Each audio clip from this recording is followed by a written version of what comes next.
भारत ने कभी भी कोई युद्ध अपनी तरफ से प्रारंभ नहीं किया और न ही किसी देश की 1 इंच जमीन पर भारत ने कभी कब्जा किया है। यदि कोई हमारी इस सदाशयता या शांति प्रियता को हमारी कमजोरी समझने लगे तो मैं उसे बताना चाहूंगा कि हम शांति के उपासक तो हैं ही, हम शक्ति के भी उपासक हैं। साथियों, बदलती दुनिया, बदलते समय और राष्ट्रों के बदलते इंटरेस्ट के मद्देनजर किसी भी राष्ट्र को अपने आप को सतर्क रखना एक बहुत बड़ी आवश्यकता है।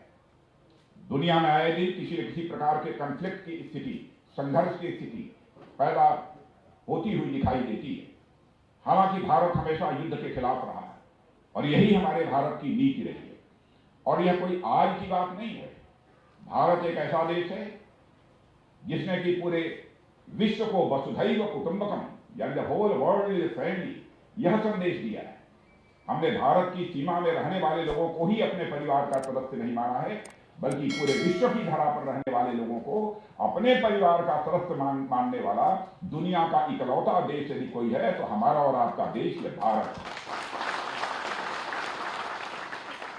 मैं आपको याद दिलाना चाहता हूं कि भगवान श्री राम ने हमें सिखाया है कि शस्त्र धारण किया जाता है तो शास्त्र अथवा धर्म व मर्यादा की रक्षा के लिए शस्त्र धारण किया जाता है।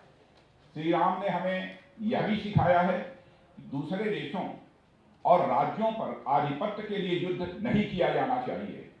लंका पर विजय पाने के बाद उन्होंने स्वयं राजा न बनकर न्याय संगत व्यवहार करते हुए विभीषण जो उन्हीं के उत्तराधिकारी थे उन्हीं को राजा बनाया था।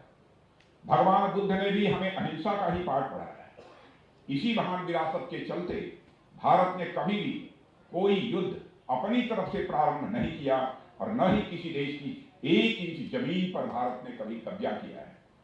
यदि कोई हमारी इस सदाशयता या शांति प्रियता को हमारी कमजोरी समझने लगे तो मैं उसे बताना चाहूंगा कि हम शांति के उपासक तो हैं ही, हम शक्ति के भी उपासक हैं। इंडिया टीवी हर वक्त हर जगह डाउनलोड करने के लिए सर्च करें India TV news Google play store या ऐप स्टोर पर।